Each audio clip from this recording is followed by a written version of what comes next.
Today on Crested Butte is Home, my guest is Ben Furimsky, and Ben is one of those fly fishing aficionados, and in fact, he makes his business revolve around fly fishing. He has an online bookstore. He runs conventions at several major cities across the U.S., all about fly fishing, and he also travels the world fishing for other species that we don't have here in the Gunnison Valley. But he does still live here and loves the fishing here in the Crested Butte and Gunnison area, and we're going to talk about that and all things fly fishing today on Crested Butte is Home.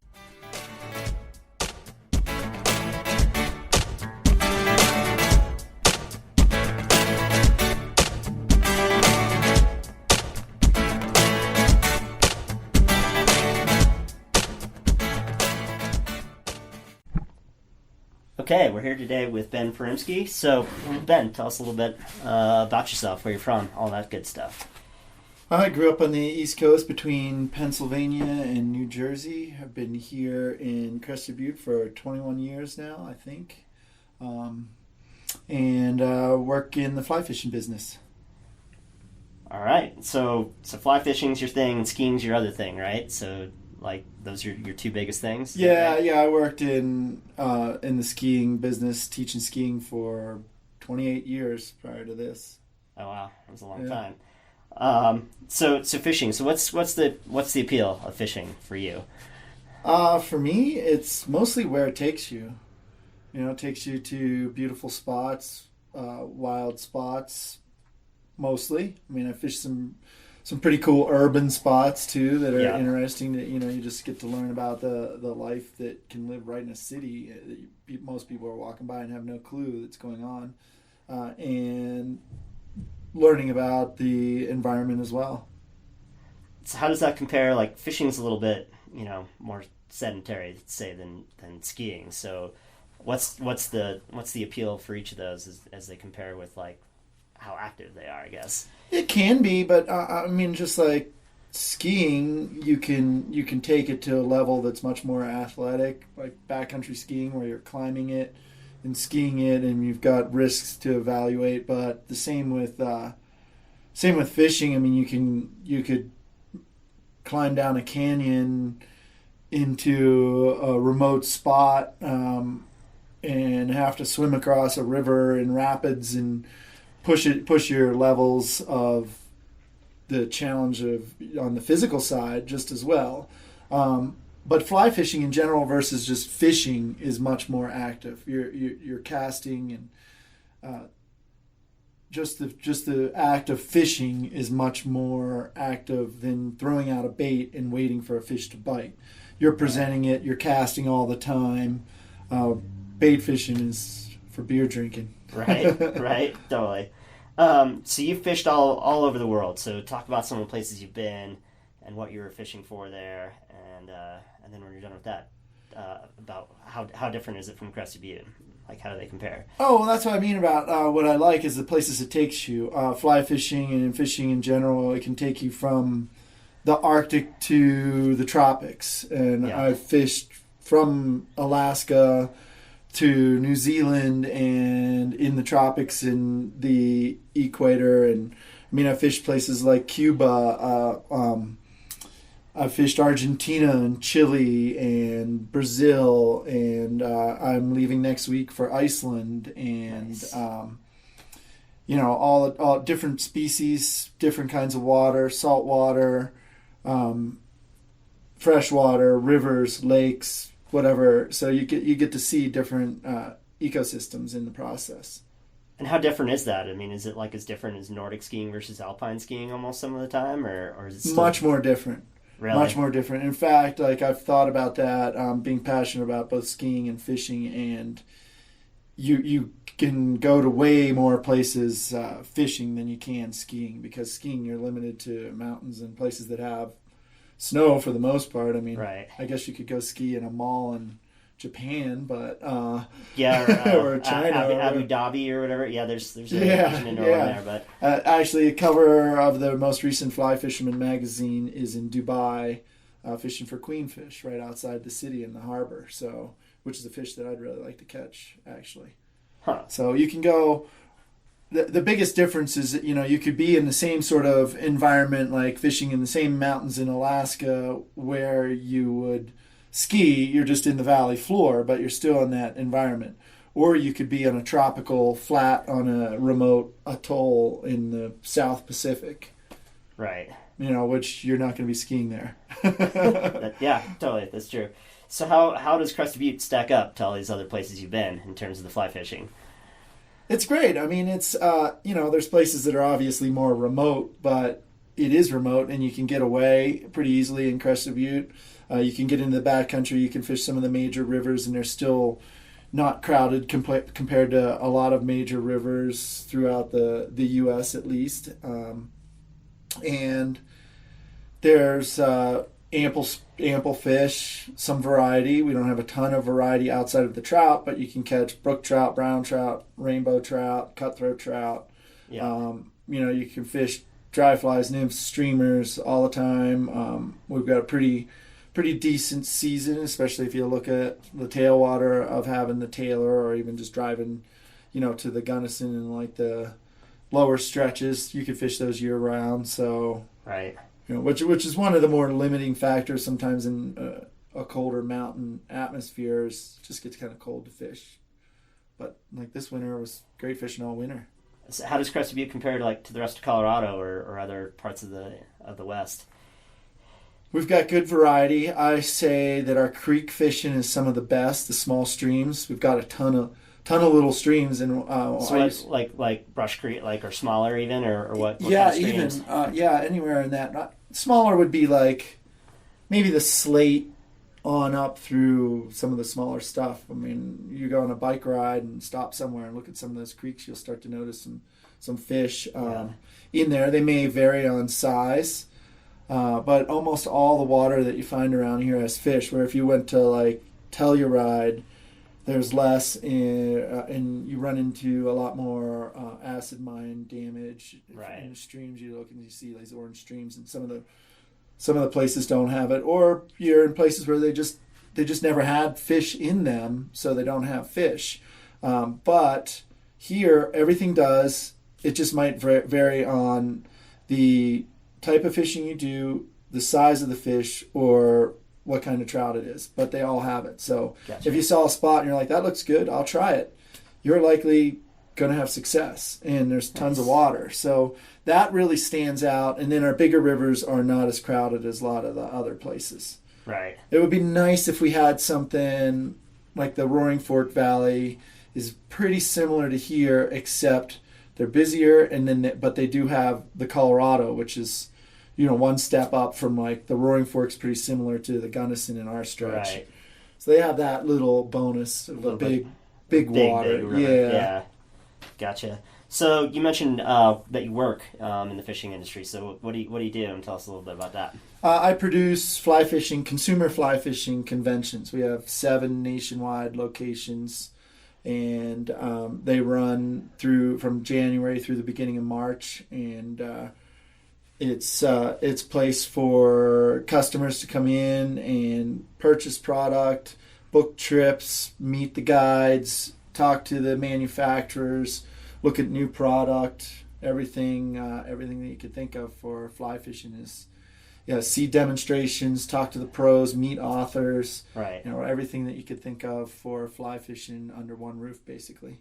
How does that work out, doing that from little old remote Crested Butte when most of these conventions are in big cities on the East Coast? Yeah, I mean it's going to be a travel oriented business in any case. Yeah. I mean the only chance I could have is one convention in one city, because we are based off of demographics. A lot of people wonder why we don't, maybe do one in Montana or other famous fishing spots. And we're like, well, there's not many people that live there. Right. We're not going to where the fishing is necessarily good.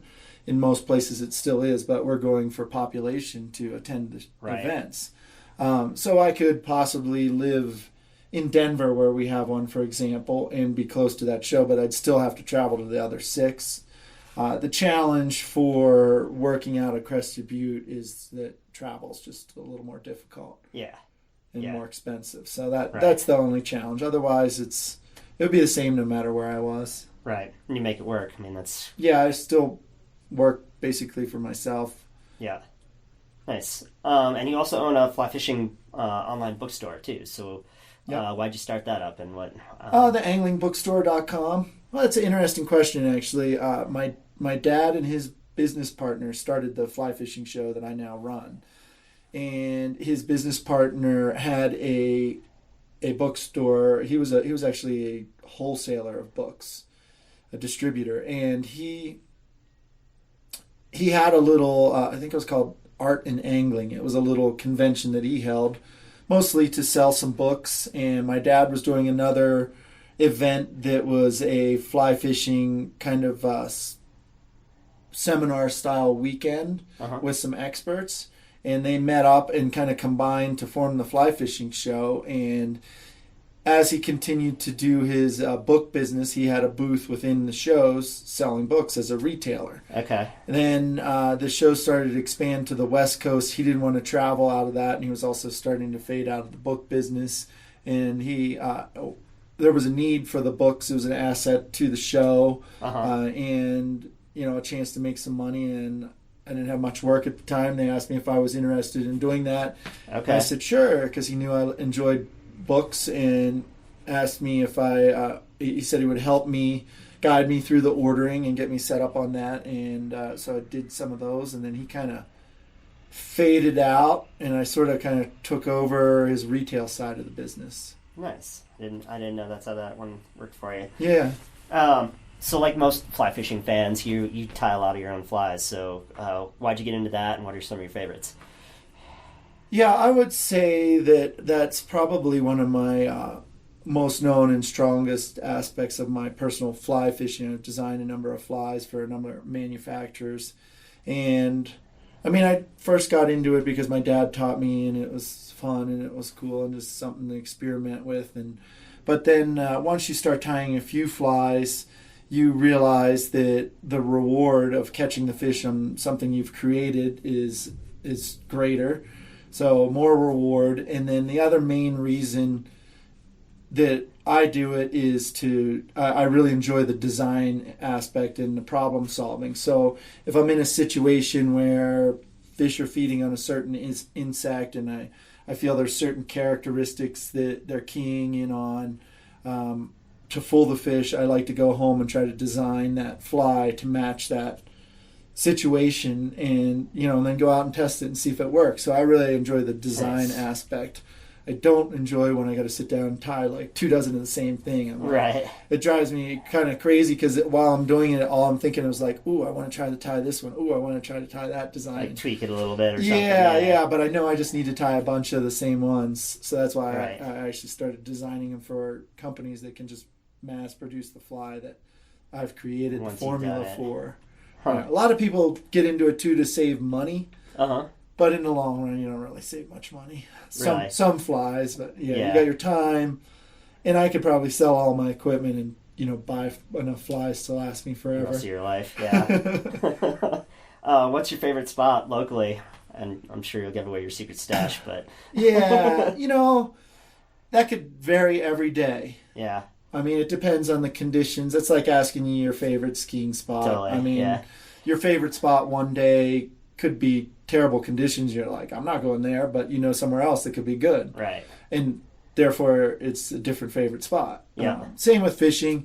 It could depend on water conditions, what you're in the mood for. Maybe I want to be on a float trip or fish a bigger river, or maybe I want to be by myself in a small stream in a beautiful setting, or I might be in the mood to do a certain technique, and so the spot matches my mood more than the spot just being One my spot that you always favorite. go back to, yeah. Yeah, I mean, there's certain spots that are beautiful. I mean, I love going down in the Black Canyon. It's Yeah. an amazing special spot. Or I like fishing Brush Creek, or the Slate River is great too. Beautiful scenery. What part of the Slate do you usually fish?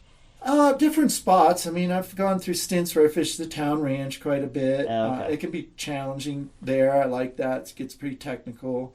I used to fish up by Be Joyful a lot. I used to guide up there quite a bit. It's beautiful scenery. Or down lower, if you can get some access through the lower parts, anywhere from town down to where it goes into the east is pretty good too, but mostly private. Gotcha.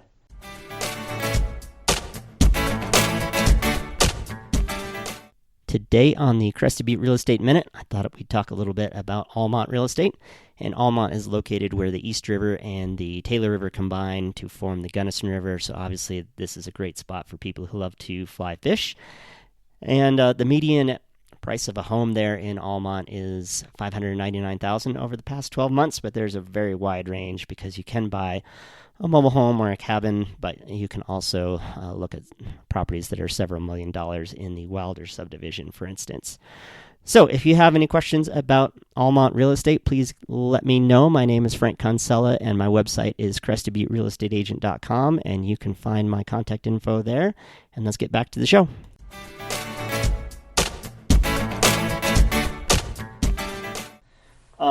Well, no talk about fishing would be complete without a few stories of the one that got away. So let's hear some stories of the fish that got away. Oh, that's kind of a smart question for you, actually. You sound so surprised. Well, yeah, people tend to ask you more of what was your favorite fish or your biggest one or things like that, almost like you asked my favorite spot. Right. For example, I got asked amongst, I think there was like maybe 15 of us that got asked to do a short couple-minute presentation on our favorite fish at a banquet. Uh-huh. And I got to be one of the people. And most people did this exotic fish or a big fish or something that was memorable to them. And I went up and I showed these just random pictures, and I was like, well, this is where I lost the biggest this that I had. This is where the biggest one of these got away. This is where I missed the biggest one of these. Just a bunch of broken lines. Yeah, like agony of defeat pictures, and everybody afterwards was like, that was awesome, because it really is the ones you kind of remember, and that's what makes you come back, because you know that the potential is there and you want to try to reach that goal. It might be like going on a ski trip and finding a spot that's awesome, and you're like, man, I really want to come back here on a powder day. Yeah, it's like the hunt for the perfect conditions. Yeah, like over the head, that's what it perfection is. Or something. Exactly, like safe and bomber and nobody there. But I don't know. I mean, there's so many that have gotten away. Right. Everywhere, everything that I've fished for. Yeah. Yeah. I mean, even to the point where one time I was in Denver and on a jog on a trail in like Littleton, and went by this pond, and I saw like 4 or 5 goldfish in the pond that someone must have thrown out, and they were living in the pond. And I was like, I never caught a goldfish, so I went back and got some gear out of my truck and went over there, and I didn't succeed. In fact, just last week, a buddy of mine in Colorado Springs posted a picture. They caught a goldfish in a pond, and I was like, oh man, that's like the only fish that I've tried for and not been able to catch. Well, my sister's got some kwai in a pond in her backyard, so I'm sure she'd be fine with you catching them. I doubt it.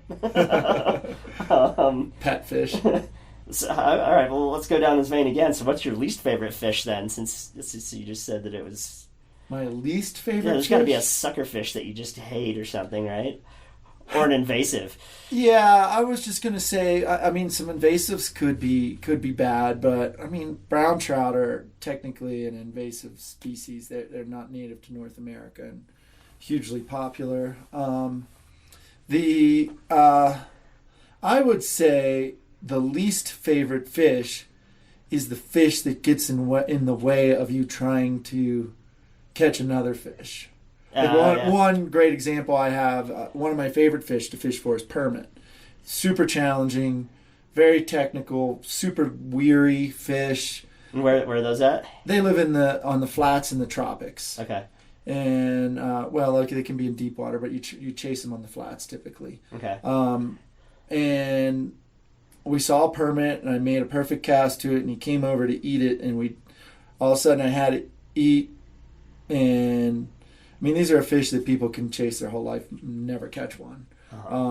And the permit took off, and my line went in the opposite direction, and we were like, wait, what? And here there was a little bonefish that was just following the permit around and kind of hiding in his shadow, and he raced out and stole my fly from the permit. And I mean, people spend, over the country or whatever, I mean, millions and millions of dollars just to go catch bonefish every year. Right. And I wanted to just whack that thing off the side of the boat till its eyeballs popped out. But I let it go and swim away. But it was really frustrating that he stole the fly from the fish that I wanted to catch. And sometimes that happens. Yeah.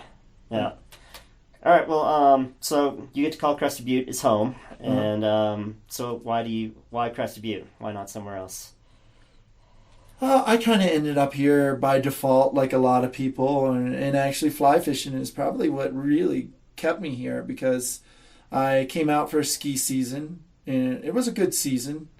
It's one of the better seasons that I've had since here, and I think it was the second year you lived here. It was our first year, both 96, 97. Yeah, that was our first year, both of us, I think. Okay. So. You were here a couple years before. Yeah, I had been here earlier, but yeah. Yeah, great season, and I just always wanted to guide somewhere in the Rockies, fly fishing. So I decided to stay for the summer and guide, and now it's a lot longer. Were you gonna go back to the East Coast after that summer and get an engineering job? Because I know you studied engineering, or what? Yeah, I mean, I did that the year before. I spent the winter in Utah, and then I went back east and spent. I grew up on the beach there, so I was dying to get back to the beach. And when I was in Salt Lake, because it was getting hot and dry, and I wasn't near any water, so needed to get back to the water, and went back for the summer and was looking for some engineering jobs and didn't find exactly what I wanted. Applied to a few, but most of the stuff that was in my field was places I didn't want to live. So came back out here the next winter and kind of planned to do that as well, but then wanted to try a summer before work and enjoyed that. And then winter came and might as well go skiing again. Might as well go skiing again. And then it was summer, might as well go fishing again. Yeah, and here I was closer to the water, so my fix of being close to the water helped. Gotcha. I didn't feel as isolated as I did in Salt Lake when I was turning 100 degrees. Right, and doesn't get as hot in here city. Either. Yeah. So where can people learn more about you if they wanted to buy a book or go to one of your conventions or any of that? Our website for our fly fishing show is flyfishingshow.com, and my bookstore is theanglingbookstore.com. Gotcha. Anything I should have asked that I didn't? No, I think that was pretty thorough. I mean, we didn't talk a whole lot about skiing, but our focus was to discuss fly fishing and reasons that I lived here, and that's great. Cool. Yeah. Who else should I interview? Who else should you interview? What topics are you looking for? Anything. Someone in Crested Butte or the Gunnison Valley that's just an interesting person in any field, any subject. Have you talked to any artists? We have quite a few artists. Yeah, the last interview I just did, Kate Celia was mentioned, so that she's on the list. But yeah, she'd be an interesting person. There's a couple of authors from town, and some that have had books made into movies. You should look up some of those folks. Who's I can't even. Yeah, I can't think off the top of my head, but we can. Right. I'm sure we could look that up. We'll look it up after this. There's two or three. There's one that I just did a signing at Rumors, because I saw it in the paper a couple of weeks ago. They did a book signing, and it said their book was made into this movie about whatever it was. It was I think the title was changed for the movie, but it was based on their book. Huh. And as a local resident, I didn't know who it was. I kind of was intrigued by it a little bit, so that's why I remember reading it. Yeah. Cool. That would be cool. Or how about some ranchers? Yeah, that's a good point too. That would be really cool. I know, the Nicolais have been involved in preservation. There was the big thing with the Trampy Ranch that's just going under land preservation, so that would be something pretty cool. And I bet you get some characters talking into the ranching world. Probably, definitely. Awesome. Cool. Well, thanks so much for interviewing today, and see you out there. All right. Thank you. I appreciate it. Yeah.